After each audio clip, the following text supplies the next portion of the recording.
mission.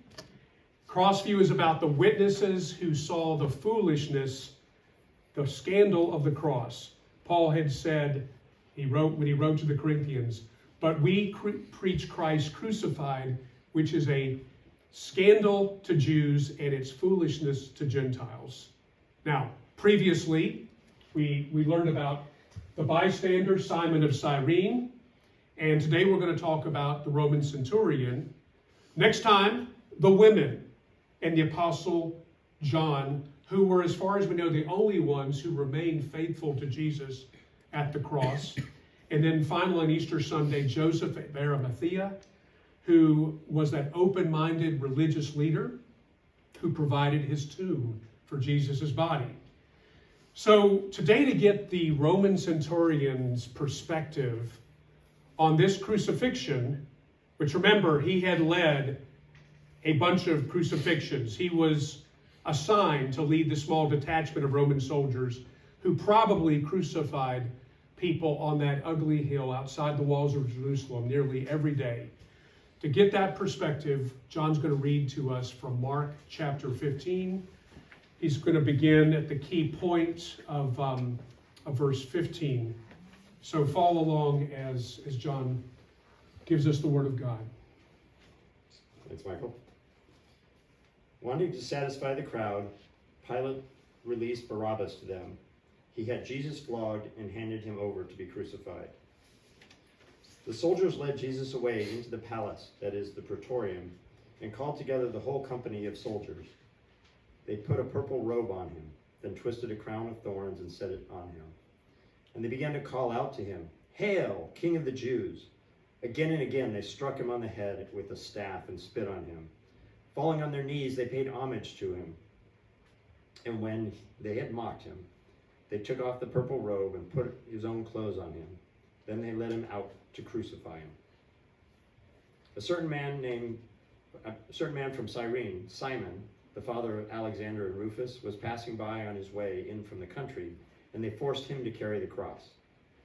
They brought Jesus to the place called Golgotha, which means the place of the skull. Then they offered him wine mixed with myrrh, but he did not take it, and they crucified him. Dividing up his clothes, they cast lots to see what each would get. It was the third hour when they crucified him. The written notice of the charge against him read, "The King of the Jews." They crucified 2 robbers with him, one on his right and one on his left. Those who passed by hurled insults at him, shaking their heads and saying, "So, you are going to destroy the temple and build it in 3 days. Come down from the cross and save yourself." In the same way, the chief priests and the teachers of the law mocked him among themselves. "He saved others," they said, "but he can't save himself. Let this Christ, this King of Israel, come down now from the cross, that we may see and believe."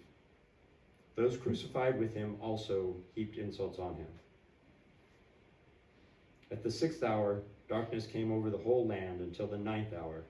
And in the 9th hour, Jesus cried out in a loud voice, "Eloi, Eloi, Eloi, lama sabachthani," which means, my God, why have you forsaken me?" When some of those standing near heard this, they said, "Listen, he's calling Elijah." One man ran, filled a sponge with wine vinegar, put it on a stick, and offered it to Jesus to drink. "Now leave him alone. Let's see if Elijah comes to take him down," he said. With a loud cry, Jesus breathed his last.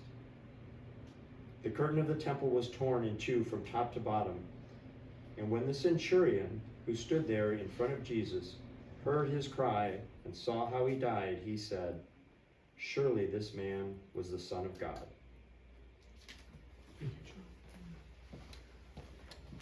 Now you may remember that in Mark's gospel, each time that, you need to adjust that.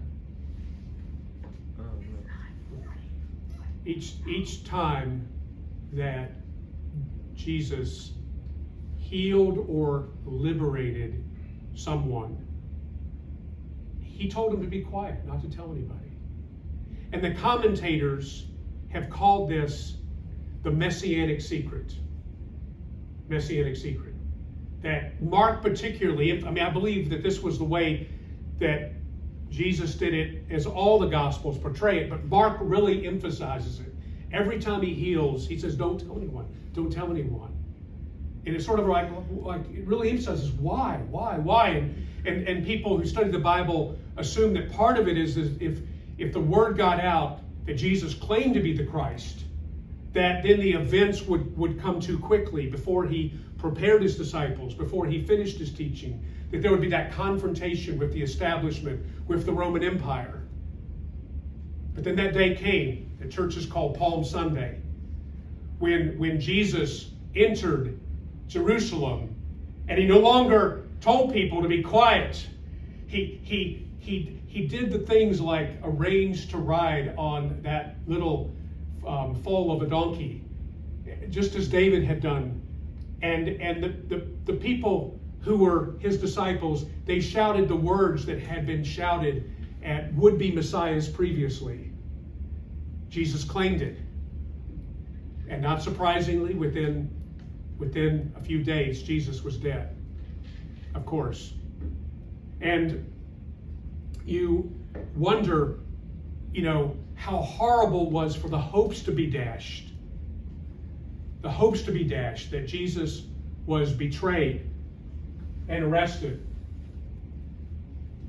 Go ahead, Connor.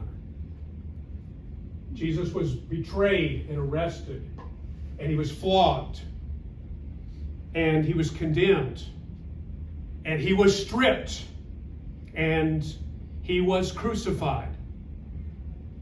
And so the disciples fled. The crowds cheered. The soldiers and the priests mocked him. The passers-by wagged their heads, which is an interesting thing to read in the Bible. They wagged their heads, which I guess was a way of showing disgust. And of course, there were a few that kept the faith.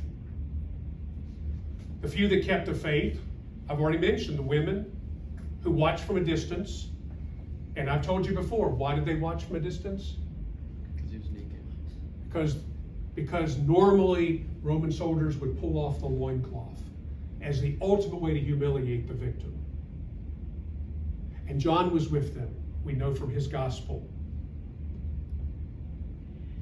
And the only person, while he was actually dying on the cross, other than those 3 or 4, was the thief next to him, who pleaded with him, remember me when you enter this kingdom, when you enter your kingdom. And then, of course, as he gave his last breath, the centurion of all people. In Mark's gospel, it's like a building up to a climax, that he's the one who finally, at the end of the account, names the reality. When Jesus is at his most helpless, most vulnerable, pitiful form, the centurion says, surely this man was the Son of God. How could he believe such a thing? How could he recognize God's Son in the dead form of a Palestinian Jew who was completely the victim of evil? And I want to pause and ask you what you think.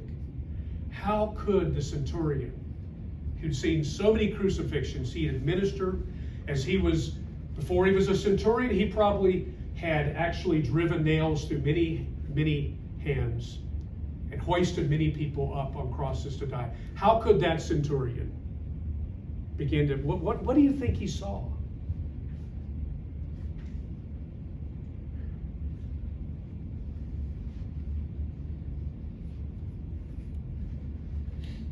Well, to me, the things that Jesus said on the cross, God, why have you forsaken me? And then also, God, forgive them, they know not what they do, which isn't in that.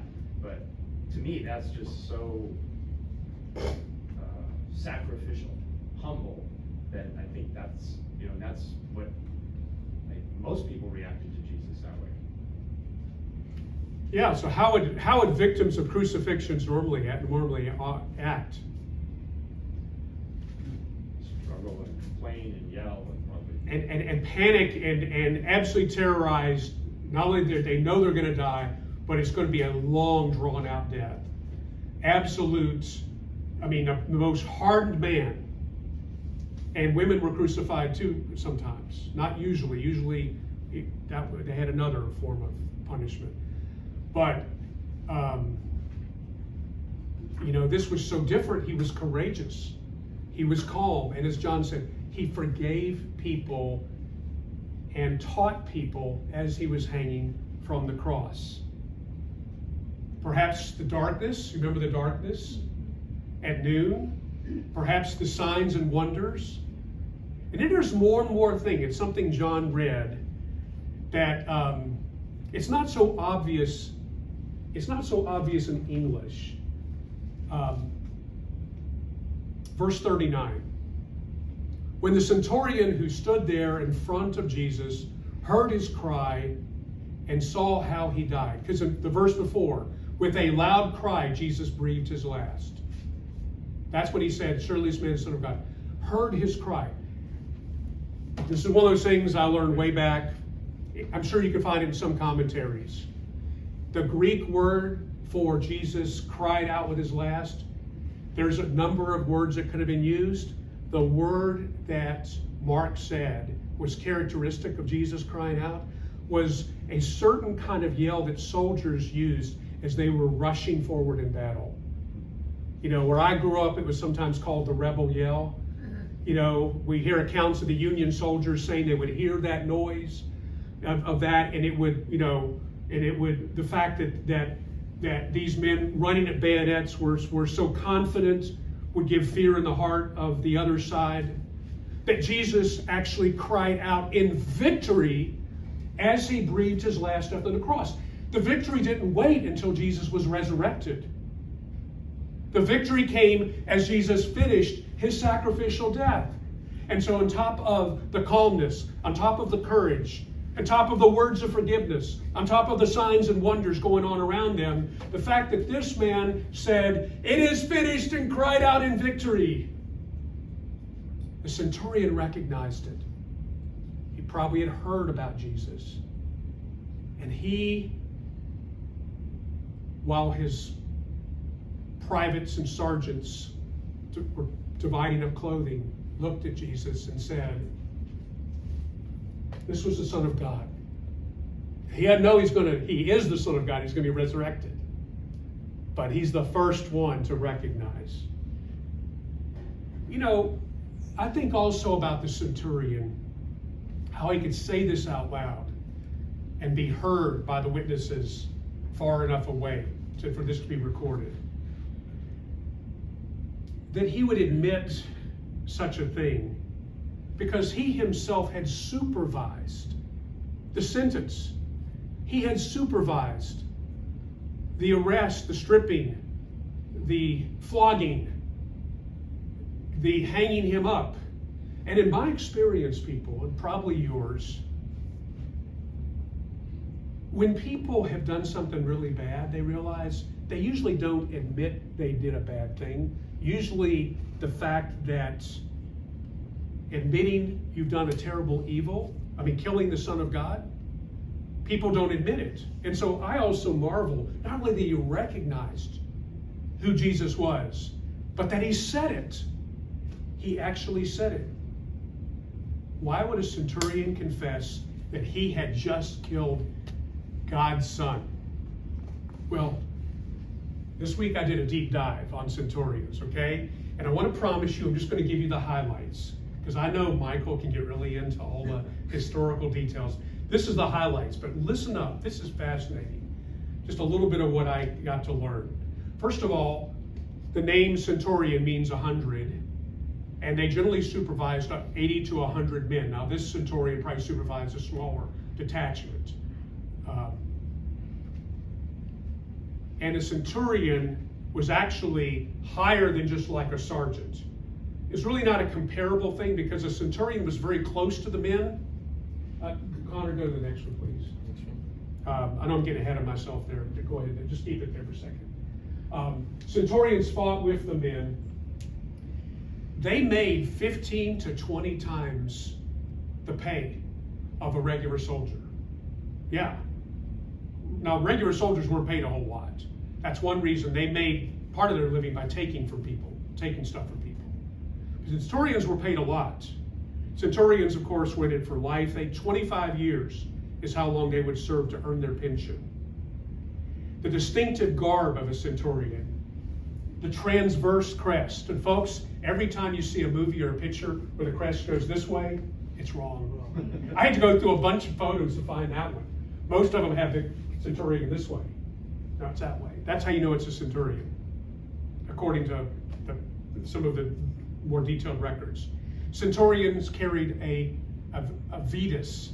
That's a certain staff made of rosewood, and that was a significant of their authority. Most of them rose within the ranks. Their higher level officers were people from the aristocracy appointed. The centurions rose from the ranks. They had demonstrated exceptional courage and fighting ability. And their key role was to keep discipline in the ranks. You see, the Roman Empire, the reason the Roman army conquered Europe, the Middle East, North Africa, is because of the discipline. The discipline in ranks, the discipline when occupying forces. That's a big problem in militaries, as we're seeing in Russia, the Russian-Ukrainian invasion right now, the problem of lack of discipline and the ineffective fighting force, that we hope that continues. The Roman army was very disciplined, and the centurions were the key. They were drawn to a particular religion. Now, this is true of the Roman soldiers in general, called Mithraism. Now, remember, they're almost all pagans. They worship idols. And as typical of pagan religions, the gods were portrayed as warriors, and Mithra, a key deity of this religion. And this is actually an underground temple that's been preserved, a pagan temple. Lynn and I actually saw a Mithra temple under what later was a house church in Rome. But we didn't see, this one is more on the outskirts, the suburbs of Rome, Lynn. And it actually has a statue of Mithra. This is actually the way it looked 2,000 years ago, with slaying the bull. And that was a key for Mithra. So the reason I point that out is the Roman soldiers, like the pagan people, the Gentiles, typically believed that the gods were strong warriors. So how much more incredible?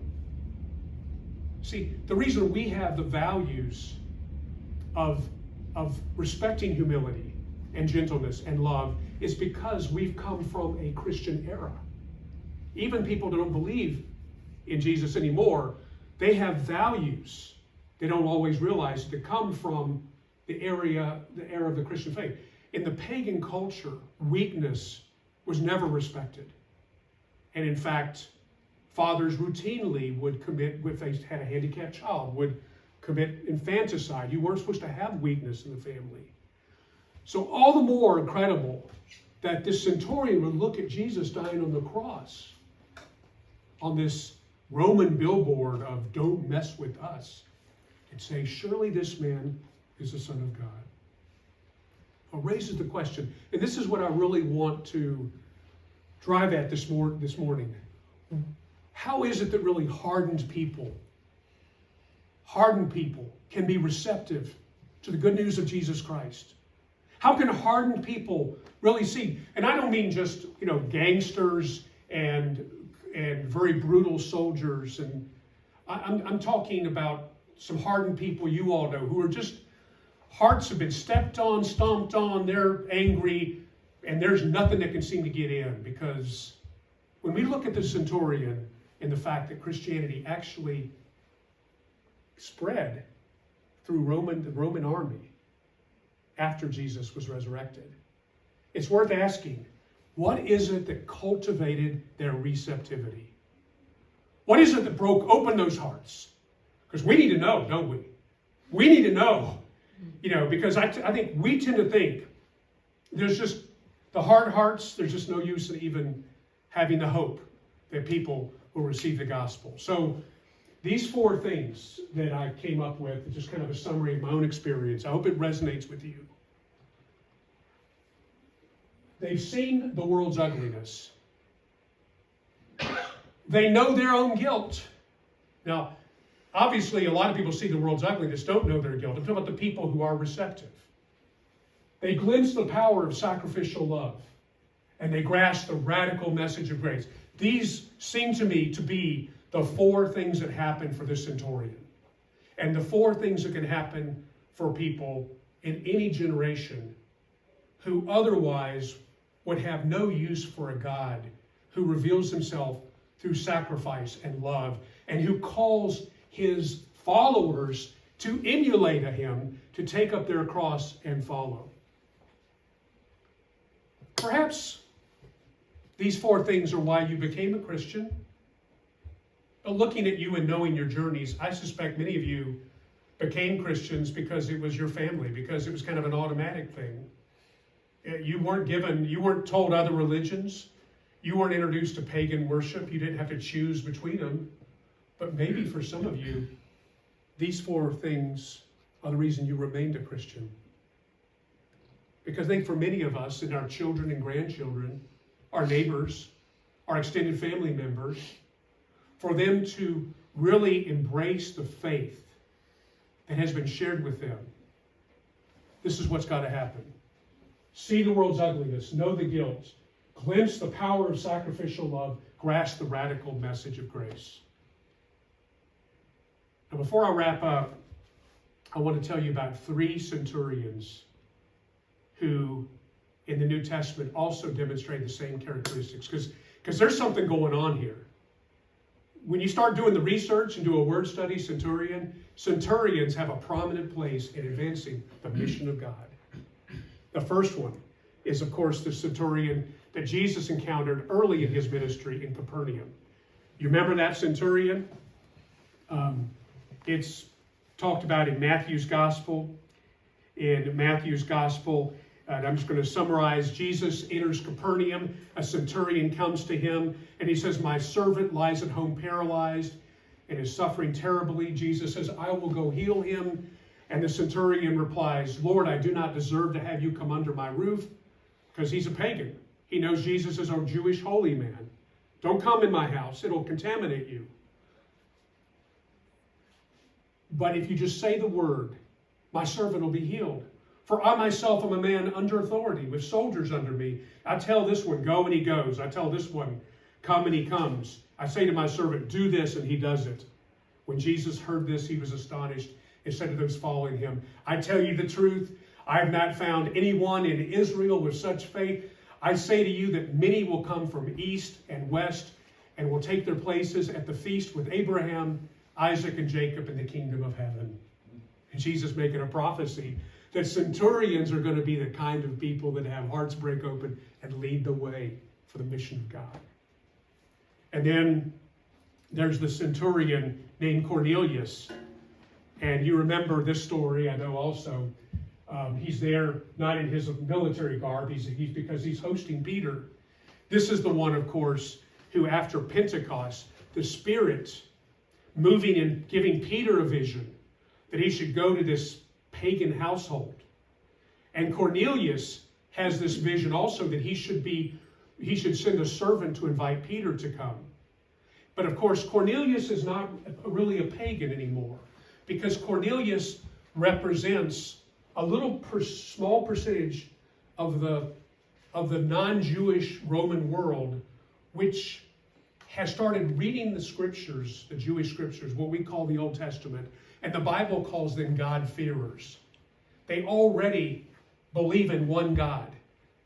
These God-fearers, and there are numbers of them, like Lydia, there are many others named in the New Testament. They're really the first wave of converts. They're people who the Lord has already been leading them to him before Jesus, creating their expectation that God would send a Messiah. And so Cornelius, when he receives this message from the Lord, and Peter, they have this encounter. And Cornelius says to Peter, "I sent for you immediately. It was good of you to come, Now we are all here in the presence of God to listen to everything the Lord has commanded you to tell us. And then the Bible says that as soon as Peter begins to tell them how the Son of God came in Jesus Christ and died on a cross, they all started speaking in languages they could hardly understand. The Spirit moved. The Lord literally is like almost the closest thing to a forced conversion you could have in the New Testament. Spirit just like a wave. And the Spirit showing Peter that God has decided to include the Gentiles. They don't have to become Jewish. They receive their Lord and Savior, and they are part of the kingdom with Jews. And finally, one more centurion story, one of my favorites. The account of Julius, the centurion who was assigned to take Paul to trial in Rome. Paul is in chains. And it's the story at the end of the book of Acts, Acts 27, about that shipwreck. First it's a long ship voyage, which becomes a shipwreck. You remember that wonderful story, incredible story. Though I don't want to happen to me when I'm in a boat on the ocean, but it's a great story to read. Okay, so it says at the first part of 27, the next day we landed at Sidon, and Julius, in kindness to Paul, allowed him to go to his friend so he might provide for his needs. So this centurion named Julius, it identifies him at the beginning of chapter 27 as a centurion, that he's already showing kindness toward Paul. And then a little later in the story, after the storm has been going, the boat's drifting, in verse 31, we see that by this point,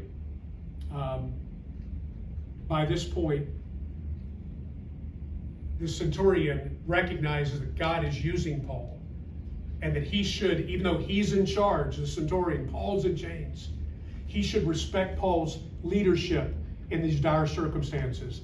In verse 31 says, "Then Paul said to the centurion and to the soldiers, 'Unless these men stay with the ship, you cannot be saved.' So the soldiers cut the ropes that held the lifeboat and let it fall away." By that point, Julius the centurion is obedient to God's emissary, Paul. And then finally, as the story ends, verse 42, the centurion wanted to spare Paul's life and kept them from carrying out their plan. The soldiers were going to kill all the prisoners as the boat was sinking. Remember, Roman soldiers could be put to death for letting prisoners escape. So we're going to kill the prisoners as the boat was sinking, then try to save their own necks. And the centurion wanted to spare Paul's life, and he kept them from carrying out their plan. He ordered those who could swim to jump overboard and get to land first. The rest were to get there on planks or on pieces of the ship. In this way, everyone reached land in safety. Now, friends, I think Julius became a believer, a follower of Jesus Christ. He didn't just save Paul and the prisoners. I think he became a believer and a disciple who followed Jesus. How can I be so confident of that? From what we have in the Bible. How can I be so sure that Julius became a believer? Come on, we've talked about this. We talked about it 2 weeks ago. How can you be sure that somebody who's mentioned in the New Testament became a believer? Oh, does their name change? Well, sometimes they do. The fact that we have his name. This count was written decades later. Decades later. The fact that we know his name. It would just say the centurion. Simon of Cyrene. I told you 2 weeks ago, how do we know his name? Because he became a believer. This is almost a certainty, because the scriptures were written decades after the account. They wouldn't remember the name, or why would they even lift up the name of something? And so we can't be totally sure. Maybe he slid back, but it's pretty likely that he became a believer and was part of God's mission. It's just amazing how God was at work. This week I discovered that just a few years ago, archaeologists in Israel found the stunning evidence of receptivity. Look at this picture. Look at how it's just a few feet below what was a field where cattle were grazing. Wow. Look at that beautiful 2,000-year-old, nearly 2,000-year-old tile floor. All right? The reason it hadn't been discovered before is actually the British had built a prison that's still been used to this day. The Israelis are building a better, bigger, newer prison somewhere else, and they're digging around, and right underneath the surface they found that in the year 230, so this is 200 years after Jesus, the Roman soldiers occupying the area had built a large camp. It was permanent enough that the officers built homes there. And this is a tile floor of a spacious house from 230 AD. It's going to soon be a tourist attraction in Israel. They're now preparing it. The mosaic floor that you're looking at was a room set aside for worship. You see the two fish in the basket in the middle on the right-hand side, the two fish? Archaeologists, and by the way, these are Israeli archaeologists who work for the state of Israel, say this is evidence of an early prayer room, of a house church, where the owner of the house church decided to put a tile floor to represent worship. Now you think, two fish in a basket, that could be something else, couldn't it? Well, here's the inscription on that mosaic. The God-loving Akeptus, that's a woman's name, the God-loving Akeptus has offered the table to God, Jesus Christ, as memorial. It says in the mosaic, dedicated to the God, Jesus Christ. Another inscription reveals that the donator of the Christian mosaic, so possibly the owner of the house, not that she donated the table, the owner of the house, is, quote, a Roman centurion named Ganius, also called Porphyrius, our brother. That's in the inscription. Literal proof evidence of members of the Roman army professing faith in Christ to such a degree, they put it in the tile of their house. Now you ask, how can that be happening when there's persecution going on? Because we know that prior to 313 AD, that Christians are being persecuted in the Roman Empire. Apparently, the persecution, which we thought was all over, was mainly in Europe. But in the land of Israel, what we call Israel now, Palestine, that soldiers who were becoming believers were actually writing it in the floor of their houses. Connor. Is it underlined? Like, is there? I don't know what that is. I'll have to look that up for you, Connor. What word is that looks underlined? You know, candid admission, I only know Greek small letters. Those are all capitals. It would take me, I'd have to work through it. I recognize some of it, but I'll work with you on that afterwards. What's the difference? to me. Yeah. What do you mean small letter? And Yeah. like, there's differences. What you don't prepare for when you're preaching to 20 people, right? Somebody will say, read that for us. But that's the inscription that says the God-loving Apicus has offered the table of God to the God Jesus Christ. Right here, where we have the theta and the E and the O, right there, that's God. That's the God. And I'd have to really look for it to find the Yesu and all that. But I trust my source. Which one says Jesus Christ? Is the one on the bottom? Christo.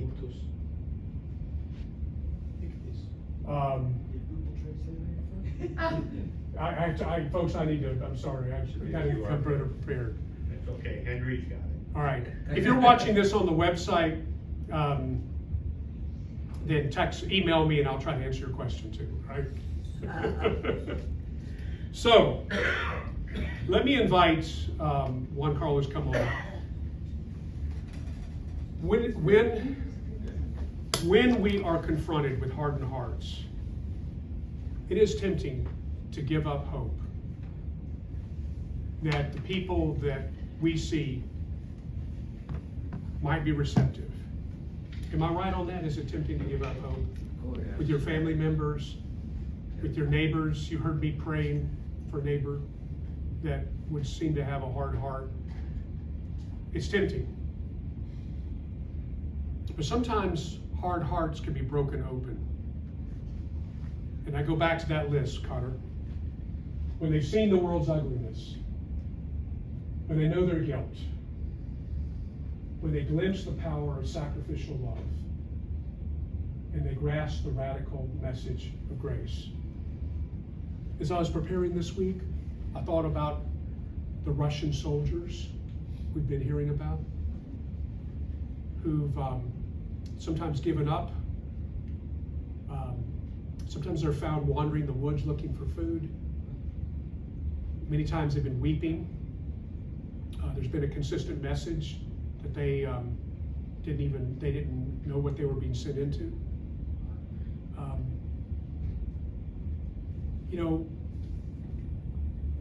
We just should not underestimate what God can do. We can't make hardened hearts break open. We're the third part. We show the power of sacrificial love by our love for them and our servants' hearts and our posture. And we are ready to share that message of grace. So I close with a story about a man who I once knew briefly, a famous theologian named Jürgen Moltmann. It's probably somebody you haven't heard of before, but a lot of pastors my generation studied Jürgen Moltmann. He's still alive. He's in his 90s now. He was 18 years old when the Nazi army drafted him to defend the fatherland during World War II. He was taken captive during the Allied invasion.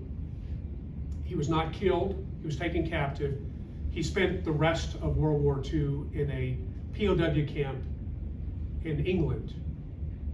He was treated humanely there. And once he discovered, because they told the German prisoners about the horrors of what had been going on, particularly the Jewish extermination camps.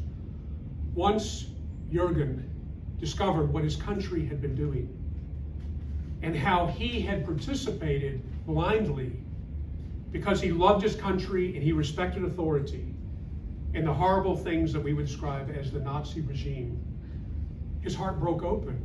He began to read the Bible. He began to study theology.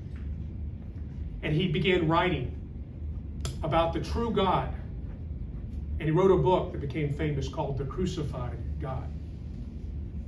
I had a couple of classes with him in Atlanta.